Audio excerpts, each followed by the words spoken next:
मंडळी नमस्कार, मी दिनराज वाघमारे आणि माझ्यासोबत आहेत आमचे ज्येष्ठ पत्रकार राजकीय विश्लेषक असलेले मनोहर पवार कोकळे, त्याचबरोबर प्रकाश करगणीकर।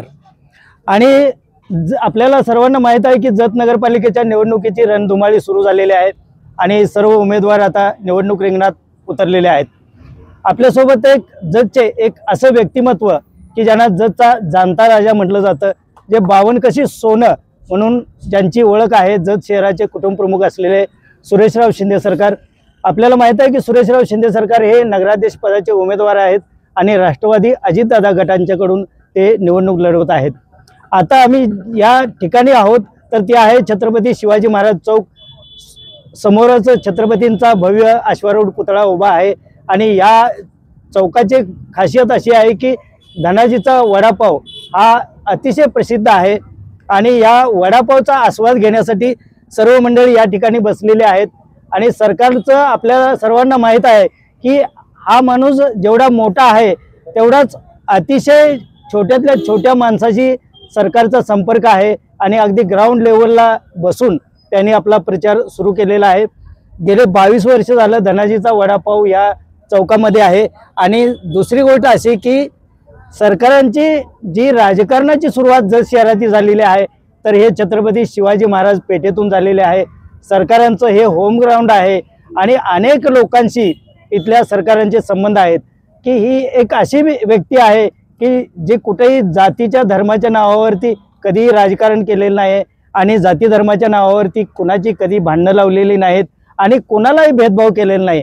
त्यांना वडापाव करणारा, भजी विकणारा, पेपर विकणारा, गटई कामगार करणारा किंवा छोट्यातला छोटा माणूस पण तेवढाच त्यांना आपुलकीचा आहे।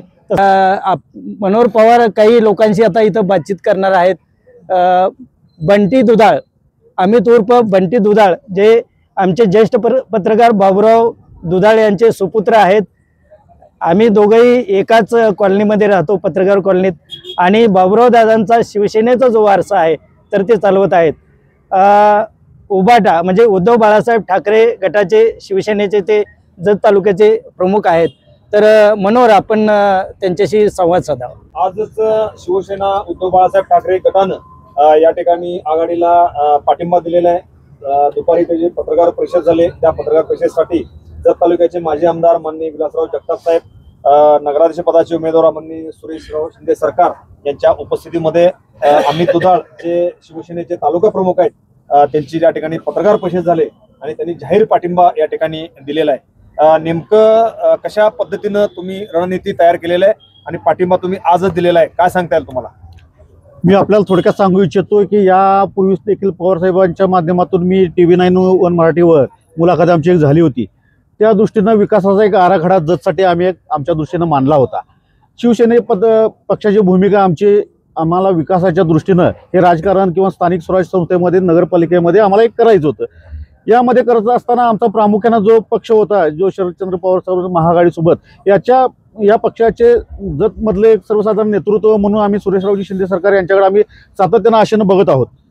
या त्यांच्या जो काही या 2-4 दिवसांमधला जर कालखंड बघितला तर त्यांनी जो निर्णय घेतला की नगराध्यक्ष पदाची जी निवडणूक ते स्वतः लढणार आहेत आणि त्याचबरोबर राष्ट्रवादीचे जे घड्याळ चिन्ह घेऊन ते पुढे जाणार आहेत, हे ज्यावेळेस जनतेत समजलं त्यावेळेस प्रामुख्यानं आमचं महत्त्वाचं असं होतं की काँग्रेस किंवा आमचे जे मित्रपक्ष याच्यासोबत जाण्याचं एक धोरण होतं।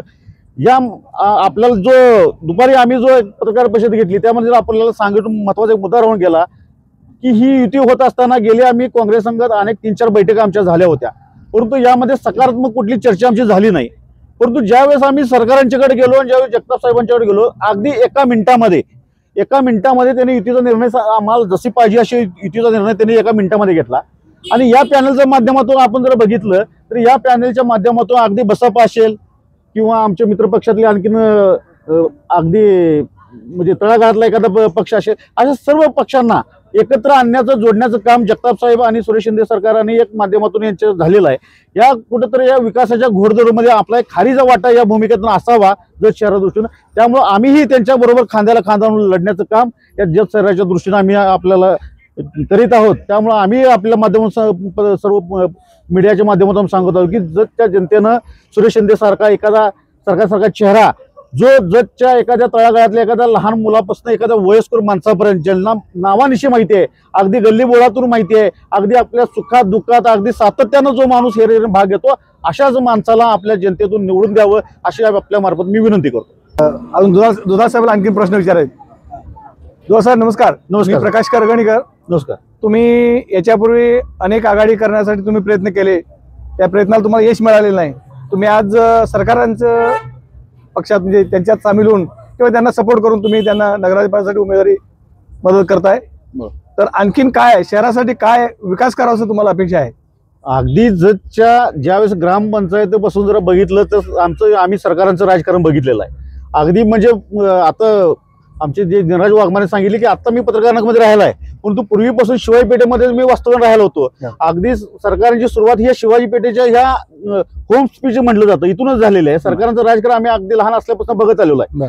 अगदी सर्वसामान्यातल्या माणसाला घेणं आणि विचारपूस करणं हे सरकारचं धोरण आहे. आणि विकासाचा जर दृष्टी बघितला तर आता जो नगर परिषदेमध्ये जे आपलं रूपांतर झालं, पूर्वी जे ग्रामपंचायत होतं, ही जी इमारत होती ती पूर्वीची, हे सरकारच्या माध्यमातून त्यावेळी झालेली आहे.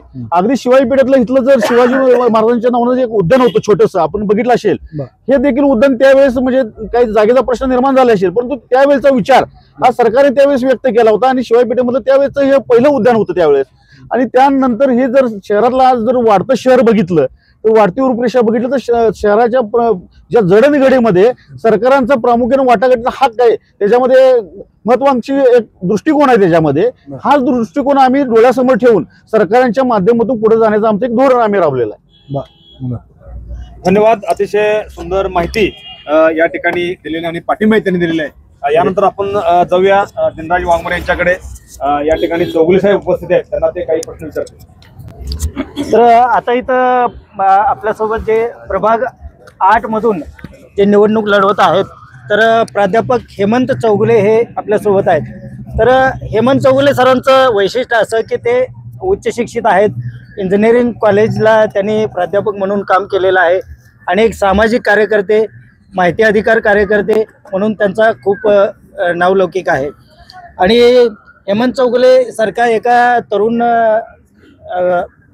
तरुणाला या प्रभाग 8 मधून राष्ट्रवादीच्याकडून उमेदवारी दिलेली आहे.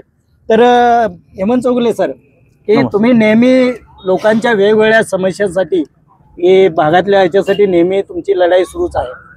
तर ते न विचारता मी तुम्हाला हे विचारतो की तुमची या पॅनलमधून उभारण्यामागची तुमची भूमिका काय आहे आणि तुमचं भविष्यातलं विजन काय असणार आहे? सर्वप्रथम दिनराज वाघमारे सर, करगणे साहेब आणि कोकळे साहेब यांचं मी मनपूर्वक अभिनंदन करतो की त्यांनी हा प्लॅटफॉर्म इथं जनतेच्यात मिक्स होण्यासाठी व लोकांना अप्रोप्रिएट होण्यासाठी हा प्लॅटफॉर्म उपलब्ध करून दिला. आपल्या राष्ट्रवादी काँग्रेस अजित पवार गटाचे जे नगराध्यक्ष पदाचे उमेदवार आहेत, आमचे नेते, बहुजनांचे नेते सुरेशरावजी शिंदे सरकार, तसेच तालुका प्रमुख आमचे बंधू बंटी दुधाळ असतील, आमचे मित्र बंटी नदाब असतील व इतर मित्र परिवार असेल, आज खऱ्या अर्थानं आपण बघत असाल राजकीय जीवनात किंवा सामाजिक जीवनात काम करत असताना एखाद्या सामाजिक कार्यकर्त्याला एखाद्या पक्षानं उमेदवारी देणं हे फार अतिशय दुर्मिळ आहे. तुम्ही बघत असाल एखाद्याच्या मागं फार मोठं राजकीय लॉबिंग असायला पाहिजे, त्याच्या मागं आर्थिक लॉबिंग असलं पाहिजे. अशाच लोकांना बरेचसे राष्ट्रीय पक्ष उमेदवारी देतात. पण सुरेशराव शिंदे सरकारांचे वैशिष्ट्य आहे की तुम्ही जिल्ह्यातली पूर्ण यादी काढून बघा, जिथे ते नगरपालिका झाल्या एकाही सामाजिक कार्यकर्त्याला कुणी उमेदवारी दिली नसेल. कारण साहेबांनी सांगितल्याप्रमाणे सामाजिक कार्यकर्त्याकडे बघितलं जातं की याने फक्त घोटाळे बाहेर काढायचे, यांना आंदोलन करायचे, यांना उपोषण करायचं, यांना फक्त व्यवस्थेशी भिडायचं, लढायचं. पण सामाजिक कार्यकर्ता आज नाही गेला पाहिजे ही व्यवस्थाच काम करत असते त्यासाठी. पण सुरेशराव शिंदे सरकारचं कौतुक करावं तितकं कमी आहे की एखाद्या फाटक्या माणसाला त्यांनी नगरपालिकेची उमेदवारी दिली की बाबा हा लोकांच्या समस्येसाठी भिडणारा, व्यवस्थेशी भिडणारा, समाजाशी प्रश्नांची जाण असणारा कार्यकर्ता आहे आणि त्याला आपण उमेदवारी त्याचे हात बळकट करूया, जेणेकरून आज जे आत नगरसेवक जाणार आहेत, एखादा समजा नगरसेवक किंवा बाकीचे जे मुख्य कार्यकारी अधिकारी असतील किंवा इतर जी व्यवस्था असतील, हे भ्रष्टाचार न बरबडता त्यांच्यावर अंकुश ठेवण्यासाठी एक आक्रमक चेहरा असला पाहिजे, एखादा माहितगार माणूस पाहिजे. यासाठी सुरेशराव शिंदे सरकारने मला उमेदवारी दिली, त्याबद्दल मी सरकारांचं मनापासून आभार व्यक्त करतो की त्यांनी अशा सामाजिक कार्यकर्त्याला उमेदवारी दिली. दिनराज सरांनी विचारल्याप्रमाणे की काय विजन असलं पाहिजे, तर सरकारने आमच्या मगाशी सांगितलं की नगर परिषद हा फार मोठा हेड आहे. नगर परिषदच्या माध्यमातून 7 समिती असतात, त्यातली एक स्थायी समिती असते, 6 विशेष समिती असतात. या विशेष समित्यांचा अभ्यास बऱ्यापैकी कोणत्याही नगरसेवकाला किंवा कोणत्याही ज्या राजकारणात काम करतात त्या उमेदवाराला नसणार आहे. आरोग्य समिती असेल, स्थायी समिती असेल, बांधकाम समिती असेल, स्वच्छता समिती असेल, शिक्षण समिती असेल, महिला बाल कल्याण समिती असेल, उपसमिती असेल, अशा 6 विशेष समिती आहेत. ह्या विशेष समितीच्या माध्यमातून नगरोत्थान असेल, नगर विकास असेल, याच्यातून प्रचंड निधी आपण जनसामान्यासाठी खर्च करू शकतोय. पण ह्याचा अभ्यास नसल्यामुळं, ह्याचा पाठपुरावा करण्याची इच्छा व उमेद नसल्यामुळं तो नगर परिषदचा पैसा नगर परिषदपर्यंत येत नाही, आणि आला तर तो वेगवेगळ्या भ्रष्टाचाराच्या मार्गाने तो लंपास केला जातो. आज शहरातील रस्त्यांची अवस्था बघितली असेल आपण, पाणी पुरवठा योजनेचं काम चालू आहे व रस्त्यांची अक्षरशः दुर्दशा झाले. आज रस्त्यात धुळींचं साम्राज्य झालंय. खरं पाहता ह्या टेंडरमध्ये असं नमूद होतं की ज्यावेळी पाईपलाईनचं काम करण्यात येणार आहे त्याच वेळी ते रोलरनं ते काम व्यवस्थित करून ते रस्ते परत व्यवस्थित करून मग ते पाईपलाईनचं काम मुजवायचं, असं ते होतं. रस्ते सगळे उकरून ठेवलेत. अक्षरशः शहरात सगळ्या रस्त्यांचे सुद्धा अवघड झालेलं आहे. अगदी बरोबर. पडला चिखल झाला की तिथनं मोटरसायकल सुद्धा अगदी बरोबर. मग हा, आणि सगळं ते कॉन्ट्रॅक्टरची मजुरी आहे. पण हे कॉन्ट्रॅक्टर मजुरी का करू शकतात, तर त्या प्रभागातले जे गलेलट्ट नगरसेवक आहेत हे मुख गिळून गप्प आहेत, कारण ह्यांच्या टक्केवारीचा विषय येतो. मग हे असे सगळे जर हे धंदे यांचे थांबवायचे असतील तर आपल्याला एक खमक्या माणूस नगराध्यक्षपदी दिला पाहिजे. आणि सर्वांना माहिती आहे खमक्या ह्या तालुक्यात शहरात एकच आहे, तो म्हणजे आमचे सुरेशराव शिंदे सरकार. आणि असा माणूस जर नगराध्यक्षपदी नेमणूक झाला आणि त्यांच्या माध्यमातून आमच्यासारखे तरुण बंटे असतील, आम्ही असेल, आमचे अमित दादा असतील, असे तरुण जर त्यांच्या कांद्याला खांदा लावून काम करू शकले तर नक्कीच मला विश्वास आहे येणाऱ्या 1-1.5 वर्षाच्या काळात शहराचा विकासाचा कायापालट झाल्याशिवाय राहणार नाही. आज जर जत शहराची अवस्था बघितली तर प्रचंड बकाल झालेली आहे. 8 दिवसातून एकदा पाणी येत नाही, जे पाणी येते ते अस्वच्छ येते. त्यानंतर डासाचा प्रादुर्भाव वाढलेला आहे, गटारी तुंबलेले आहेत, अनेक ठिकाणी लाईट लागत नाहीत. आज जर बघितलं क्रीडा संकुलमध्ये फक्त एक व्हिजन हे चालू आहे, बाकी सगळे बंद आहेत. आज अनेक लोक संध्याकाळी फिरायला जातात, त्या ठिकाणी लाईट नसल्यामुळे प्रॉब्लेम येत आहे. त्यानंतर आणखीन एक प्रश्न असा आहे की जत सदामध्ये जे कुत्री आहेत, भयंकर कुत्री वाढलेले आहेत, बोकाड कुत्री अनेक लोकांना चावतात, त्याकडे लक्ष नाही. त्यानंतर जे मोकळे प्लॉट आहेत त्या मोकळ्या प्लॉटमध्ये अनेक झाडी झुडपं वाढलेले आहेत, त्यामुळे ते गलिच्छ झालेले आहे. यासाठी तुमचं काय विजन असेल? सर, अतिशय चांगला प्रश्न आहे. आज आपण म्हणला की मोकाट जनावरे कुत्री असतील, गायी असतील, हे बेकट जनावरं अतिशय रस्त्यावर एखाद्या लहान मुलीला धडकू शकतात, एखाद्या महिलेला धडकू शकतात. शाळा सुटलेली असते, हजारो मुली या रस्त्याने जात असतात, कुणालाही धडकू शकतात. नगरपालिकेचं शिष्टमंडळ, नगरसेवकांचं मंडळ अस्तित्वात नसल्यामुळं, प्रशासक असल्यामुळं कोणत्याही पद्धतीचे निर्णय येत्या 3-4 वर्षात झालेले नाहीत. आणि जे आधीचे नगराध्यक्ष होते किंवा जे आधीच होतं हे त्रिशंकू असल्यामुळं कोणी काय करायला गेलं की खेकड्याच्या वृत्तीचे लोक आडवे पडायचे आणि ते मार्ग होऊ देत नाहीत. आज खमक्या जर माणूस झाला तर हे सगळे विषय एका चुटकीत म्हणजे संपू शकतात. पण ती इच्छाशक्ती, प्रबळ इच्छाशक्ती पाहिजे. आज आपलं उपजिल्हा रुग्णालय असेल, आम्हाला कुणावर टीका करायची नाही, पण विद्यमान आमदारांनी गेल्या ह्या वर्षभराच्या कालखंडात त्यांनी घोषणा करतात की एवढे पैसे आणले, तेवढे पैसे आणले. आपलं उपजिल्हा रुग्णालय गेल्या पत्रकार बांधवांना माहित असेल गेल्या 6 महिन्यापासून मी उपोषण करतोय, आंदोलन करतोय की ह्या उपजिल्हा रुग्णालयाला 7 मेडिकल ऑफिसर आहेत, पण 7 मेडिकल ऑफिसर कधीही त्यांची नियुक्ती झाली नाही. शासन निर्देश पाहता, शासन निर्देशात ज्या उपजिल्हा रुग्णालयाचे 75% कामाचे पुढे जर ते काम गेलं आहे अशांना सर्व त्या पदांची नियुक्ती करणं अत्यावश्यक असा शासन निर्देश आहे. आपल्या जिल्हा शल्यचिकित्सक असतील, जिल्हा आरोग्य अधिकारी असतील, वैद्यकीय अधीक्षक असेल, यांनी कोणत्याही प्रकारचा पाठपुरावा केला नाही आणि ती मंजुरी आपल्या शहराच्या उपजिल्हा रुग्णालयात झाली नाही. हे दुर्दैव आहे. आज आपल्या उपजिल्हा रुग्णालयाचं 95% काम पुढे गेलंय. का इथं पद निर्मिती होत नाही? विद्यमान आमदारांचे इतके मोठे मोठे वल्गन असतात की आपले इतर ठिकाणी हे आहे, आपण ते मुख्यमंत्र्यांच्या गळ्यात येत आहेत असं समजतं. मग किरकोळ 10-15 लाखाच्या निधीत ते उपजिल्हा रुग्णालय सुरू होऊ शकते, ते त्यांनी सुरू केलेलं नाही, पद निर्मिती केली नाही. अशा एक न अनेक समस्या असून आपल्या समोर आहेत. हे सर्व जर व्हायचं असेल तर आपणाला अतिशय अभ्यासू व खमक्या माणूस नगरपालिकेत पाठवणं गरजेचं आहे. रुग्णालयाचा विषय निघाला म्हणून एक गोष्ट सांगतो की त्या दवाखान्यामध्ये ते इंजेक्शन करायची सिरिंज सुई असते ना, तेही नागरिकांना ती बाहेर सुद्धा नाही, लोकांना आणायला चिठ्ठी पाठवतात. लिहून दिली जाते आणि ती माणसं तिथनं इथं मेडिकल पर्यंत पेशंट अगदी बरोबर सर. इथपर्यंत गरीब माणसं येतात आणि विकत घेऊन जातात. शासनाचा निर्देश होता की कोणत्याही प्रकारचे केस पेपरचे पैसे शासनाने माफ केलेत. म्हणजे जे आधी 10 रुपये घेतले जायचे आरोग्य दवाखाना, ते आता शासन निर्देशाप्रमाणे घेता कामा नये. मग सिरिंज आणण्यासाठी ज्या रुग्णाला बाहेरच्या मेडिकल मधून आणण्याची ही काय व्यवस्था आहे? याचाच अर्थ आहे की ह्या व्यवस्थेवर कुणाचा अंकुश नाही. वल्गना करायच्या मोठ्या मोठ्या, पण म्हणते ना बडी बडी बाते, तसंच नुसतं काम आहे. कोणत्याही प्रकारचं त्या ठिकाणी त्यांचा अंकुश नाही, या वचक नाही. त्यासाठी खमक्या उमेदवाराला आपण सर्वांनी म्हणजे संधी द्यावी अशी आमची आपल्या सर्वांना विनंती आहे. जत शहरातला आणखीन एक युवा नेतृत्व आपल्या सोबत आहेत, बंटी उर्फ रमजान नदाब. तर बंटी हे आमच्या सर्वांचे तर मित्र आहेतच, एक अतिशय मनस्वी कार्यकर्ता आहे आणि आज या सगळं सरकारच्या टीम मधून आलेला आहे. बंटीच्या आईना सरकारनं जत विकास सोसायटीमध्ये व्हाईस चेअरमन केलं, त्यामुळे त्यांचं एक चांगलं घरोब्याचं संबंध आहे. आणि मॅडम आपल्याला माहित आहे की कन्या हायस्कूलच्या मुख्याध्यापक होत्या, आता सेवानिवृत्त झालेल्या आहेत आणि नेहमीच जतच्या राजकारणामध्ये माझ्या कुटुंबियाचा सहभाग असतो. चौगुले सर आणि ते एकदम अगदी जवळचे मित्र आहेत. तर या संपूर्ण निवडणुकीमध्ये, आताच्या येणाऱ्या निवडणुकीमध्ये, तर तुमचं सरकारबद्दल तुमचं काय मत आहे, या पक्षाबद्दल काय मत आहे? जत नगर परिषद सार्वत्रिक निवडणूक 2025 करता राष्ट्रवादी काँग्रेस अजितदादा पवार गट आणि आमचे मित्र पक्ष शिवसेना उभाटा गट यांच्या नेतृत्वाखाली आमचे राजकीय गुरु माननीय विलासरावजी जगताप साहेब आणि जत शहराचे कुटुंब प्रमुख माननीय सुरेशरावजी शिंदे सरकार यांच्या नेतृत्वाखाली राष्ट्रवादी काँग्रेस पक्षाने आणि मित्र पक्षाने एक वार्ड ते 1 ते 11 वार्डापर्यंत आणि नगराध्यक्ष पदाचा एक सक्षम आणि एक खमक पॅनल या जत शहरासाठी दिलेला आहे आणि एक उत्तम पर्याय या जत शहराला निवडण्यासाठी दिलेला आहे.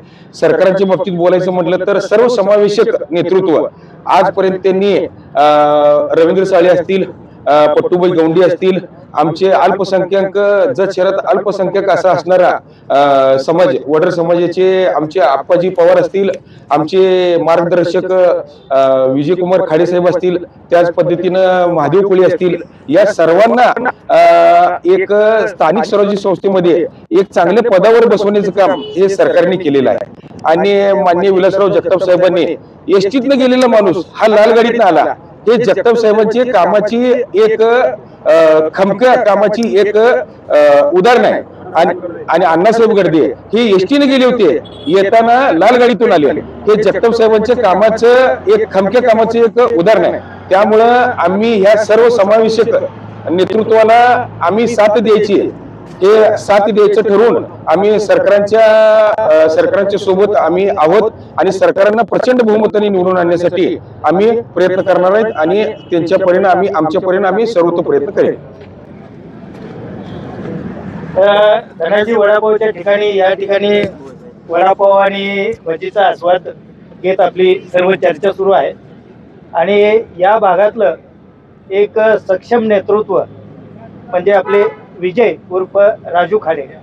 तर राजू अण्णा हे जिल्हा परिषदेचे सदस्य होते आणि ती सरकारचीच कृपा, कारण पूर्वी ग्रामपंचायत असताना जत हे जिल्हा परिषदेमध्ये त्याचा समावेश होता आणि त्यानंतर राजू अण्णा जिल्हा परिषदेचे सदस्य झाले. तर सुरुवातीच्या काळापासून सरकारच्या राजकारणामध्ये त्यांचा प्रत्यक्ष सहभाग असतो आणि सावलीसारखं ते सरकारच्या सोबत आहे. तर अनेक वर्षापासून म्हणजे सरपंच झाल्यानंतर सरकार कुठल्याही सार्वजनिक निवडणुकीत प्रत्यक्ष उभारले नाही, एक नेत्याची भूमिका म्हणून होते आणि बरेच वर्षानंतर आता सरकार स्वतःच नगराध्यक्ष पदाच्या शर्यतीत आहे. तर सरकारने ही निवडणूक लढवत असताना तुम्हाला काय एक भावना, एक त्यांचे जवळचे मित्र सहकारी म्हणून काय भावना? आज इथं जत नगरपालिकेचे पंचवार्षिक निवडणूकच्या निमित्तानं पत्रकार परिषद होत आहे आणि आदरणीय आमचे नेते सुरेशरावजी शिंदे सरकार गेले 1982 पासून ह्या जत शहराच्या प्रत्येक सर्वसामान्य कुटुंबाला धरून जे कोण लहान असेल मोठा असेल त्यांना आपल्या पदराखाली घेऊन त्यांची काही अडीअडचणी असतील त्यांनी रात्री 12 वाजता जरी कोणी एखाद्यानं फोन केला तर 12 वाजता उठून त्यांचं काम केल्याशिवाय त्यांना चैन पडत नाही, असं त्यांच्या कामाची पद्धत आहे। आणि आम्हा सर्व कार्यकर्त्यांना त्यांनी प्रत्येक वेळेला जिथं जिथं ज्याला संधी मिळेल तिथं त्याला पद देण्याचं काम त्यांनी केलेलं आहे। असं कुणावरही अन्याय केलेला नाही। या सर्वसामान्य कुटुंबातील व्यक्तीला एखादं पद मिळत नसेल तर त्यांनी इतरांचा विरोध घेऊन त्यांना पद देण्याचं काम केलेलं आहे आणि हे नगरपालिका आणि ग्रामपंचायत चांगल्या पद्धतीनं चालण्याचा प्रयत्न सतत ते करतायत। आज ते नगराध्यक्ष पदाच्या उमेदवारीला उभारलेत, ते आम्हाला सगळ्यात मोठा आनंद आहे। आणि इथं ह्या नगरपालिकेचा ह्या जत शहराचा आपल्या मोठ्या प्रमाणात विस्तार झालेला आहे, त्या पद्धतीने पॉप्युलेशन वाढलेलं आहे आणि ह्या सगळ्या लोकांना जर न्याय द्यायचा असेल तर ह्या नगरपालिकाला एक खमक्या नगराध्यक्ष असल्याशिवाय ह्या पुढच्या काळात वळण लागणार नाही। आणि त्या पद्धतीनं आमचे नेते कुणाचाही विरोध घेऊन एखाद्या सर्वसामान्य माणसाचं काम केल्याशिवाय ते सोडत नाहीत, हे आम्हाला गेल्या 25-30 वर्षाचा अनुभव आहे। आणि ह्याच पद्धतीने ह्या पुढच्या काळात देखील त्यांनी चांगल्या पद्धतीचं काम करतील। ह्या जत शहरात अनेक अडचणी अनेक समस्या निर्माण झालेल्या आहेत, त्या आरोग्याच्या असतील, शिक्षणाच्या असतील, महिला बालकल्याणच्या असतील, समाज कल्याणच्या असतील, हे कितीतरी हेड आहेत। आजपर्यंत ती ह्या नगरपालिकेत 13 वर्षे झाली, ह्या प्रशासनाच्या कारभाऱ्यांनी आमच्या पदाधिकाऱ्यांना कधी माहिती दिलेली नाही आणि त्याचा वापर केला नाही, ते हेड जनतेच्या समोर आणले नाही। त्यामुळं त्या हेडवरती शासनाचा आणि केंद्र शासनाचा पैसा जेवढा उपलब्ध व्हायला पाहिजे होता तो उपलब्ध झालेला नाही। त्यामुळे इथं अशी परिस्थिती निर्माण झालेली आहे। आज प्रत्येक वार्डात बघितलं तर घाणीचं साम्राज्य आहे, डेंग्यूचा प्रादुर्भाव आहे, चिकनगुन्ह्याने पेशंट त्रस्त आहेत, दवाखान्यात त्यांची गर्दीच वाढलेली आहे। आणि मला देखील चिकनगुन्हा गेल्या 15 दिवसाच्या मागे आमच्या नवरा बायकोला एका रात्रीतच झाला। त्यामुळं इथं प्रशासक असल्यामुळं कुठल्याही बाबतीत हे नाही आणि सुविधा नाही, त्यामुळे जनता त्रस्त आहे। जनतेला एक असा निर्भीड माणूस पाहिजे की ह्या सगळ्याला वळण लावणारा माणूस पाहिजे, तो म्हणजे सुरेश शिंदेच असेल। 12-12, 24 तास जर कोण वेळ देत असेल ते सुरेश शिंदे आमचे नेते आहेत। बाकीचा उमेदवार जर निवडून आला तर ते वेळ देणार नाही, त्याला भेटायला आपणाला वेळ मागावी लागेल, चिठ्ठ्या द्यायला लागतील, मग साहेब कामात आहेत, बीजे आहेत, आमका आहे तमका आहे, अशा पद्धतीची उत्तरं येतील। बसून बसून आपलं काम तिथंच राहिलं, आपण घरला यायचं, असा पुढच्या काळातला विषय आहे। त्यामुळं जत शहरातली जनता सुज्ञ आहे, त्यांनी आताच सगळा विचार केलेला आहे, हे पूर्ण त्यांच्या मनात ठेवलेलं आहे आणि 100% सरकारला आणि सरकारच्या पॅनलला भरघोस मतदान करून ते निवडून देऊन सत्ता त्यांच्या ताब्यात दिल्याशिवाय काय राहणार नाहीत। त्यामुळं एकदा निवडून आल्यानंतर ते आपलं चिन्ह आहे घड्याळ आणि आपले नेते आहेत ह्याच्यात अर्थमंत्री, त्यामुळं निधी आणण्यास देखील काही कुठलीही अडचणी येणार नाही। या पुढच्या काळात जतचा कायापालट झाल्याशिवाय राहणार नाही, एवढीच मी प्रतिक्रिया देतो। संतोष काळे राजवांना अतिशय योग्य मानलेलं आहे, कारण सरकार हे एक जत तालुक्यातलं असं व्यक्तिमत्व आहे की 24/7 म्हणजे कधीही इतर नेत्यांना फोन केला तर ते या ठिकाणी आहेत, तिथं आहेत, झोपलेत, विश्रांती घेत आहेत, बाहेर आहेत, तिसरा माणूस फोन उचलतो। परंतु सरकारचं एक वैशिष्ट्य असं की आजपर्यंत मी एवढे वर्ष संपर्कात आहे आणि कधी फोन केला आहे आणि सरकारचा फोन दुसऱ्या माणसाने घेतला आहे आणि सरकार इथं आहे तिथं आहे ते इथं गेले असं कधी होत नाही। फक्त ते मळ्यात असल्यानंतर संध्याकाळी कधीतरी त्यावेळी फोन सोबत नसला तर फक्त उचलत नाहीत, तर कधीही ज्या माणसाला हक्कानं फोन करावा, म्हणजे रात्र झाल्या मला अडचण आहे, 12 वाजलेत, सरकार काय म्हणतील असं काही नाही, केव्हाही फोन करावा असं व्यक्तिमत्व म्हणजे सुरेशराव शिंदे सरकार आहे। तर आणखीन एक आपल्यासोबत तरुण कार्यकर्ते आहेत या भागातले, संतोष काळे, तर संतोष, तुम्ही अगदी लहानपणापासून या भागातलं राजकारण या सगळ्या बघतात, तर या निवडणुकीमध्ये आता असणाऱ्या राष्ट्रवादीच्या एकंदर सरकारने याच्याबद्दल तुमची काय प्रतिक्रिया? मी गेले मला कळत असल्यापासून मी सरकारांचा कार्यकर्ता आहे, एक सच्चा कार्यकर्ता आहे. सरकार असं नेता आहे की रात्री 12ला नाही रात्री 2ला जर फोन लावला तर सरकार असं झाले, पोलीस स्टेशनची अडचण असू दे किंवा कुठलीही अडचण असू दे, 2 मिनिटात मी आलो. माझ्या जीवनात अशा घटना घडलेल्या आहेत. मी कुठलाही फोन केला तर सरकार असंच झाले, मी ठीक आहे मी येतो. आपला कार्यकर्ता चुकू दे किंवा ना चुकू दे, माझा कार्यकर्ता चुकला नाही म्हणून एकमेव असा नेता आहे की म्हणणारा सुरेश तिंजे सरकार. आणि काही लोक असे आहेत की त्यांना फोन लावलं, आपल्यासमोर फोन लावून सांगतात तुझं काम केलेलं, नंतर सांगतात करू नका. आमचा नेता तसा कधीच, माझ्या जीवनात तर मला कधीही अनुभव आलेला नाही तसा. आमचा नेता एक प्रामाणिक, माझ्या जीवनात 2-3 अनुभव आलेले आहेत. खरं सरकारने माझ्याबद्दल कधी ही केलेलं नाही. खरं माझ्या जीवनात अनुभव आलेलं म्हणलं तर एक अनुभव आला होता. एक पोलीस स्टेशनला मला घरातून उचलून नेलं होतं, वॉरंट काढलं होतं. त्या वॉरंटमध्ये सरकारांना मी फोन केलो, सरकार मला आत टाकले. सरकार म्हणले मी मळ्यात आहे, मी येऊस तर सोडते नाही बघा, नसेल तर मी आलो तर मी माझं बोलतो. मग मी पोलिसांना फोन लावून दिला. सरकार म्हणले माझा कार्यकर्ता आहे, माझा कार्यकर्ता कधी चुकणार नाही, मी येऊस तर सोडलो पाहिजे. सरकार यायच्या अगोदर मला लॉकअपमधून सोडून दिलं होतं. 2 शब्द मी बोललो. आपण सर्व कार्यकर्ते नेत्यांच्या सरकारच्या विषयी भावना बघितल्या आणि प्रचाराच्या निमित्तानं आज धनाजी वडापावच्या ठिकाणी आले. सरकार नेहमी तुम्ही वडापाव खायला कधी येता का? प्रचार निमित्त आले कसं काय मिळतो धनाजीचा वडापाव, म्हणजे धनाजीचा वडापाव आणि आपलं गुरुचं दाढी कटिंगचं ठिकाण म्हणजे तुमचं फिक्स आहे. सरकारची सुरुवातीपासून म्हणजे कसं त्यांचं दाढी कटिंग करायचे माणसं ठरलेले आहेत, वडापाव खायचं भजी खायचं ठिकाण ठरलेलं आहे आणि दुसरी गोष्ट म्हणजे ते इस्त्रीचा माणूस फिक्स ठरलेला आहे. त्यांच्याकडे काम करणारी सुरुवातीपासूनची माणसं ही सगळी फिक्स आहे तुमची. तर तुमचं राजकारणच सुरुवातच छत्रपती शिवाजी महाराजांच्या नावानं जी शिवाजी पेठ आहे तर ही इथं आहे. तर जुनी माणसं तुमच्याबरोबर राजकारणात होती, म्हणजे उदयसिंह अण्णा असतील, नामदेव येडके अण्णा असतील, की अशी खूप इथली आपली विठ्ठल मंदिर परिसरातली चर्मकार समाजातली जुनी माणसं होती राजकारणातली.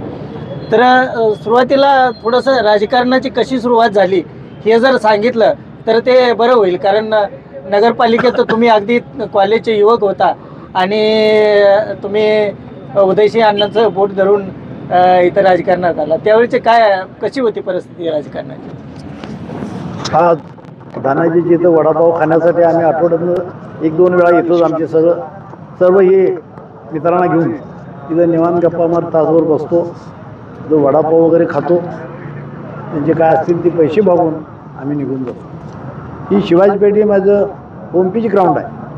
ह्या शिवाजी पेठेतूनच मला घडवलं आहे. मला सांगितल्याप्रमाणे मग गोपाळ शेठचे वडील जानू असतील, त्यांचे काका शंकर शेठ असतील, आमचे राम तात्या असतील, कनशांनाचे वडील एकनाथ कनशे असतील, त्याचबरोबर आमच्या बंटी दुधाळसाहेब अध्यक्ष शिवसेनेचे जे वडील दादा बाबराव असतील, उदय असतील, या सर्व मंडळींनी त्याचबरोबर आमचे नामदेव अण्णा येडके अगदी शेवटच्या श्वासापर्यंत आमच्याबरोबर होते आणि या सर्व मंडळींनी मला ताकद देण्याचं काम केलं आहे.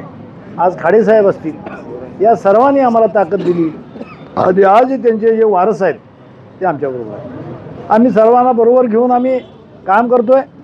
या भागातला कुठलाही माणूस असू दे, त्याचा फोन जसा आला, आमच्या संतोष काळेंनी सांगितलं की फोन आला तर सरकार येतो आहे.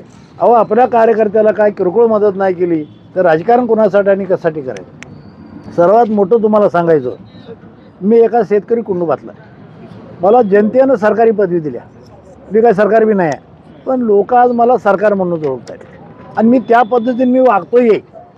कुठल्या पद्धतीची फालतूगिरी मी केलेली नाही. इथले जे व्यावसायिक आहेत छोटे मोठे कपाटवाले आहेत, फार इथून त्या लोखंडी पुलापर्यंत असेल, माझ्याच कारकिर्दीत सगळं झालेलं आहे. लोकांना न्याय मिळाला पाहिजे ही भूमिका आमची आहे. मी बऱ्याच जणांना सरपंच केलं, मग आमचे खाडे साहेब असतील, अतुल कांबळे साहेब असतील, संजय कांबळे साहेब असतील, इकबाल गौंडे असतील, त्याचबरोबर भीमराव मोरे असतील, महादेव कुळी असेल. महादेव कुळीच्या वेळा तर महारामायण घडलं. अशा अनेकांना त्या त्या वेळेला संधी देण्याचं काम मी केलेलं आहे. आणि म्हणून आमची एक विनंती आहे की मतदार बंधूंना आमचा पूर्ण त्यांचा आमच्यावर विश्वास आहे की आम्ही फालतूगिरी किंवा असल्या काही भानगडी कधी आयुष्यात करणार नाही, केली नाही. आम्ही स्वतःचा स्वार्थ कधी बघितलेला नाही. आम्ही ज्या त्या वेळेला जे जे काम करतो ते निश्चितपणानं चांगल्या पद्धतीचं लोकाभिमुख असं आम्ही काम करतो. बंटी साहेबांचे वडील दादा माझे खास मित्र होते. आम्ही दादा गप्पा मारत बसायचं. तुम्ही सांगितल्यापर्यंत गुरुचं एक दुकान होतं बार तर मी तिथं केस आणि दाढी करायला यायचो. इथं वडा खायचं. लोकात 1 तास 2 तास मिसळून राहायचं. त्यांना विचारलं काय तुला अडी अडचण आहे. पहिल्यांदा तुम्ही ग्रामपंचायत सदस्य झाला त्यावेळेला वय किती होतं तुमचं? मी त्यावेळेला 21-22 मध्ये वय असेल. सर्वात माझ्या माहितीप्रमाणे तालुक्यातला तरुण ग्रामपंचायत सदस्य झाला. मी ग्रॅज्युएशन नुकतंच केलं. ग्रामपंचायतीमध्ये पहिल्यांदा गेल्यानंतर कसं वाटलं तुम्हाला? त्यावेळेला उदय अण्णांच्या नेतृत्वाखाली आम्ही काम करत होतो. त्यावेळेला ही जनतेची कामं करायची हा दूरदृष्टिकोन माझ्या पुढे होता की या चर्मकार बांधव असतील, एनटी बांधव असतील, आता जसं काळे आमचे बोलले त्याप्रमाणे या मंडळीने आमच्यावरती जीवापाड प्रेम केलं. ज्या वेळेला मतदान एक 1500-1600 झालं तर त्यातलं 1400 मतदान आम्हाला व्हायचं. लोक ते अधिकारी म्हणायचे तुम्ही काय शिक्के मारले तर काय एकतर्फी व्हायचं. 2 इलेक्शनला या मंडळी माझ्यावरती फार मोठे उपकार केले. त्यानंतर सरपंच झाला तुम्ही? हो, 92ला मी सरपंच झालो. लोकांनी माझ्यावरती फार मोठं प्रेम केलं. 92ला तर विरोधक कोण उभा राहायला तयार नव्हते, परंतु उभा राहिला तर त्याने 50-60चा आकडा त्यांनी गाठलेला नव्हता. एवढं माझ्यावर त्या मंडळींनी इथल्या आमच्या माता भगिनींनी प्रेम केलंय. मग त्यांना कुठेही आम्ही असं ही करणार नाही की वाऱ्यावरती असं सोडणार नाही. आम्ही कुठलाही माणूस आम्हाला काम सांगितलं निश्चितपणाने आम्ही काम करतो. लोकांची जरा तो इथं या वडापाता सगळी झाडी होती त्यावेळेला आमची वसंतदादा आघाडीनं मला हे कायम काँग्रेसवाली बाजूलाच काढायची, मला पॅनलमध्ये घ्यायची नाही. परंतु मी वसंतदादा विकास आघाडी केली. पट्टू कोंडे आमच्यावर असतील, मग खाडेसाहेब असतील, गोपाळ शेठ असतील, आमचे पंच असतील, ही सर्व मंडळी ताकदीशी बाबुराव दादा असतील, ते शिवसेनेचे पण आमचे खास मित्र होते. या सर्वांनी कंचन असतील, या सर्वांनी आम्हाला पाठीशी गाठलं. या शहरामध्ये आमचा एक काम करायचा पॅटर्न आम्ही केला आणि त्यामुळे आमच्या नावाचा दबदबा झाला. प्रकाश वडापत्राची झाडी होती त्या लोखंडी पुलापासून पार इथपर्यंत त्या मशानभूमीपर्यंत सगळी झाडी काढून टाकली. एवढे ढास आणि हे असायचं. त्यानंतर आम्ही नगरपालिकेची आता जी इमारत आहे ती माझ्या कारकिर्दीत झाली. हिंगोली माझ्या दारात जे भाजी मंडई आहे ती माझ्याच कारकिर्दीत झाली. आज बाजारपेठेचं जे कॉम्प्लेक्स आहे ते माझ्याच कारकिर्दीत झालेलं आहे. म्हणजे याच्यामध्ये आहे बाजारपेठेतला पाठीमागं ते माझ्याच कारकिर्दीतला आहे. बिरनाळची योजना माझ्या कारकिर्दीत त्यावेळेला झाली. तुमचं गौशीची योजना माझ्याच कारकिर्दीत झाली. ती फिल्टर हाऊस म्हणा, ती पाण्याची टाकी म्हणा, अशी अनेक कामं लोकहिताची कामं आम्ही. नंतरचे सरपंचांनी काय केलं तिथं जाऊन? काय त्यांनी कामही केलं. आमचं जोपर्यंत बोर्ड होतं 2012 ते 17 पर्यंत, 2012ला ते असंच काँग्रेसच्या अडदाणपणामुळं इलेक्शन लागलंय. त्यावेळेला आमचे नेते स्वर्गीय मदनभाऊ होते. त्यांनी मला विचारलं सभापती हे नाही दिलं तर चालते का? त्यांनी चालतंय म्हणून सांगितलं. त्यावेळेला काँग्रेसचा सुपडा साफ करून मी जवळजवळ 12 सीट आणल्या आणि जगताप साहेबांनी आम्ही जगताप साहेबांच्या नेतृत्वाखाली ते ग्रामपंचायत अतिशय व्यवस्थित चालवली. नंतर 2017ला ज्या वेळेला इलेक्शन लागलं काँग्रेसच्या 6 सीट आल्या, आमच्याही आल्या आणि त्यामुळं तिथं तिरुशंकू नगरपालिका आली. कुठल्या पद्धतीचं काम लोकांना काम करता आलं नाही. त्यातल्या आमचे आप्पा पवार साहेब असतील, टिमी वेडके असतील, या मंडळीने अतिशय चांगल्या पद्धतीचं काम त्यांनी केलेलं आहे. ते म्हणून मला सांगितलं की मी अतिशय चांगलं काम केलं. वस्तुती खरी आहे. आज तुमच्या त्या अहिल्यादेवी होळकरची गार्डन असेल त्याचा पुतळा उभा करायचा आहे. तिथं लोकांना हे करता येत नव्हतं, तिथं त्यांनी पूल बांधला. इथले लोक जे रहिवाशी हो संत सेना महाराजांची गार्डन केली. या ज्या गोष्टी आहेत त्या सगळ्या आमच्या बोर्डाच्या कारकिर्दीत झालेल्या. सरकार आता तुम्ही पहिल्यांदाच आता नगराधिपती निवडून लढत आहे. यामधनं तुमचं पहिलं विजन काय असणार आहे? निवडून आल्यानंतर तुमचं पहिलं विजन हे तुम्ही टार्गेट केलेलं आहे की पहिलं विजन माझं हे मी काम करणार आहे? आमच्या माता भगिनींना रोजच्या रोज शुद्ध पाणी आलं पाहिजे हे पहिलं माझं विजन असतं. गटारी स्वच्छ झाल्या पाहिजेत, सी टाईप लागली पाहिजे. कुठल्या प्रकारचं दडपशाही हुकुमशाही या शहरात मी चालू देणार नाही. आमच्या भगिनी लहान मुली ज्या हायस्कूलला असतील कॉलेजला असतील इथं ज्या वेळेला येते त्यावेळेला 5-50 टोळकी इथं बसून त्यांचे टंगल टिवाळी करतायत ती अतिशय वाईट आहे. आणि ते सगळं मोडून काढायचं काम मी करणार आहे. मी कोणाच्या बापाला बी भीत नाही. आणि त्यामुळं पहिलं आमचं विजन असेल पाणी देणे, ही गुंडगिरी बंद करणे आणि अशा अनेक समस्या आहेत त्या निश्चितपणानं त्या वार्डात आम्ही 15 दिवसाला बैठक घेऊन प्राधान्यानं 10 कुठल्या अडचणी आहेत त्यातल्या प्राधान्यानं 5 कुठल्या आहेत त्या 5 अडचणी कायमस्वरूपी आम्ही सोडवण्याचं काम करू. मग पंडित दुरासाहेब आमचे नेते जगताप साहेब असतील. जगताप साहेब स्वतः इंजिनियर असल्यामुळं त्यांचंही अतिशय चांगलं कमांड आहे. त्यांच्या मार्गदर्शनाखाली आम्ही निश्चितपणानं या शहराचा सर्वांगीण विकास करू. निश्चितपणानं या शहरासाठी चांगल्या पद्धतीचा पॅटर्न राबवू. आज जो रस्ता माझी आमदारच्या कारकिर्दीत होऊन 1.5 वर्ष झाला आता सगळा रस्ता चालवली ना तुम्ही बघता या रस्त्याने जात आहे. अशी अवस्था आज इथं झालेली आहे. त्यांच्याजवळच्या नातेवाईकांना काम द्यायचं आणि पैसे मिळवण्याचं हा उद्योग त्यांनी केलेला आहे. त्यामुळे त्यांना त्याचं प्रायश्चित मिळालेलं आहे. आणि या पुढच्या काळात या जनतेचा विश्वास आमच्यावर आहे. कोण उभारलं कोण केलं मला काय त्याचं घेणं देत नाही. जी उभारलं त्यांनी माझ्या विरोधात 6 इलेक्शन म्हणजे 30 वर्ष इलेक्शन लावलं होतं. फक्त एकदाच एक सीट आली त्यांनी एकही सीट आली नाही. ते मला काही इतिहास नवीन नाही आहे. मी अपक्ष होतो. आता तर मी अजितदादाच्या पक्षात नाही. अजितदादा या महाराष्ट्राचे अर्थमंत्री आहेत आणि जगताप साहेबांच्या अगदी खास आहेत.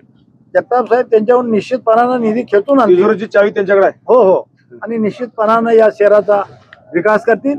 या शिवाजी पेठेने जे माझ्यावरती उपकार आणि प्रेम केलेलं आहे ते आयुष्यात मी मरेपर्यंत कधी विसरणार नाही. आमच्या चिरंजीवनाही आम्ही सांगणार आहे की बाबा या लोकांनी आमच्यावर फार मोठा उपकार केलेला आहे. त्यांचे उपकार कधी विसरू नका.